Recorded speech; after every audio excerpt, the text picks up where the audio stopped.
is healthy. For 2 days now, religious leaders, politicians and other members of society have been evaluating the progress of the proposed national dialogue which they plan to launch countrywide. Their mission is to draw lessons from the processes of negotiation and dialogue and build on the progress made so far for a more stable and more peaceful future for the country. We need to look at these issues critically so that we have lessons. Because ideally, each people are praising us for this unitary system. We have a chance to reshape the future. The Deputy Secretary General of the NRM, Richard Todwong, has urged for the process not to be politicized, saying the processes always leaned towards transition of power.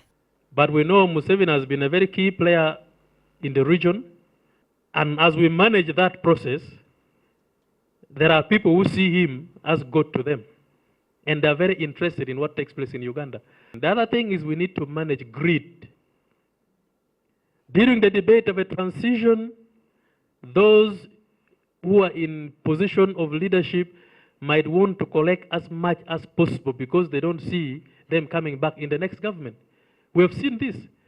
So that kind of greed, that kind of insensitivity to national issues makes people become disgusted with those in government especially.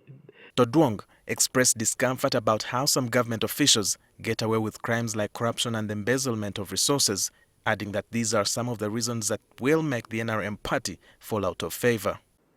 Corruption, greed, nepotism are things that is even are making Ugandans more disgusted in the leadership of our party in government. I'm speaking to you this because I know you are my shield. And I have to be honest. My church told me to be very honest. I've told this to the president. I am not scared of calling a spade before anybody. If we don't restrain, if we don't control our greed on how we use public resource, how we steal with impunity, then Ugandans will push us out of power, and that will also be another transition. The hills of Kampala are expanding with the buildings, but schools, health centers are shrinking. So where do people get this money from? And who are the owners of these structures we see around? Commissioners, directors, ministers, permanent secretaries. So people get disgusted. Former president of the Forum for Democratic Change, Major General MUGISHA wants the dialogue to focus on finding solutions to a possible crisis. What holds a country together is the common aspirations and the hopes within a population. So there must be leaders who must start building credibility in terms of trust